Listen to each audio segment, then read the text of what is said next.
Tatlong mababaho paa na drug addict. Pinatay. Mabuti nga sa inyo. Napakarami nyo kasing pineperwisyo eh. Elias, tutuloy na ako. Si Pretty kasi nag-text eh. Doktora, sige po. Ingat ka, Manong. Manong? Grabe naman yung si Manong. Parang natutuwa pa siyang namatay yung mga yun. Pwede namang isumbong lang sila sa mga pulis eh. Tapos hulihin sila para di makaulit. Hindi yung papatayin pa sila. Dok, kapag kinulong yung mga yun, tapos nakalaya, siguradong uulitin na naman nila yung krimen na ginawa nila. Pero hindi pa rin tama yun, napapatayin sila. Doktora, maitanong ko lang ho paano kung may kriminal na isinugod ho sa ospital niyo? Nag-aagaw buhay ho siya. Ililigtas niyo pa rin ho ba?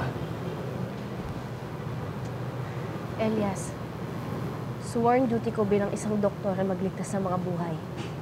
Kahit na hindi ka ligtas-ligtas. Elias, lahat ng buhay kaligtas-ligtas, kahit sino pa yan. Lahat.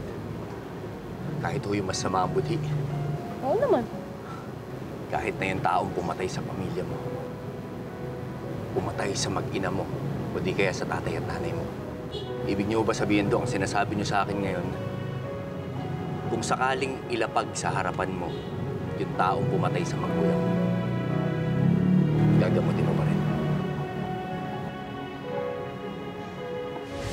Nice catch, Dr. Santos. Now let's do our job and save this man.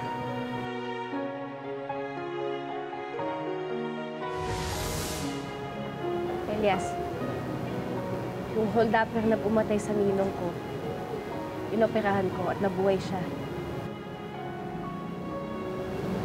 Seryoso? Oo. Tsaka yung babaeng laging umaapi sa nanay ko, yung si Ma'am Moira, inoperahan ko din yun sa ulo, tapos nabuhay din siya.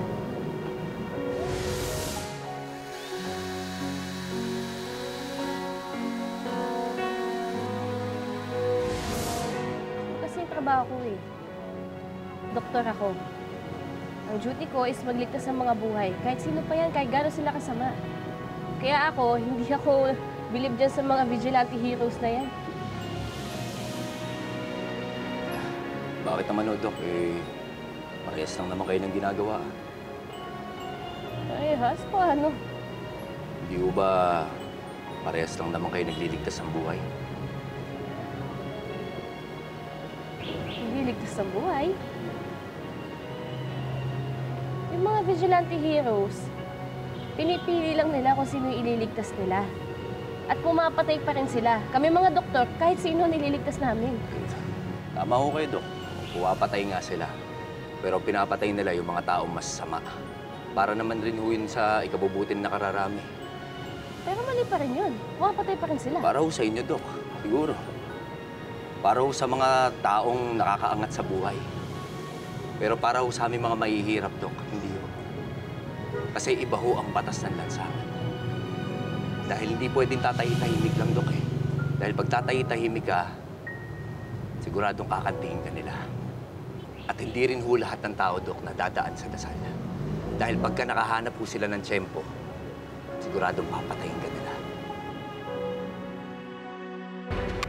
Kaya pasensya, Dok. Pero hindi ho ko bilib sa mga ganyang klase pag-iisip. Wait lang, ah. So, sinasabi mo bang mali yung trabaho ko bilang isang doktor kasi nagliligtas ako ng masasamang tao? Yun yung sinumpaan namin, eh.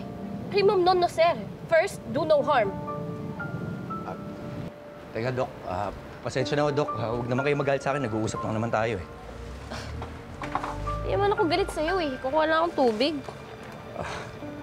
Kala ko kasi napikong ka sa mga sinabi ko. Hindi naman. Pero medyo affected ako. Ikaw din naman, eh. Mukha kang affected, eh. Aminin. Pasensya na ho.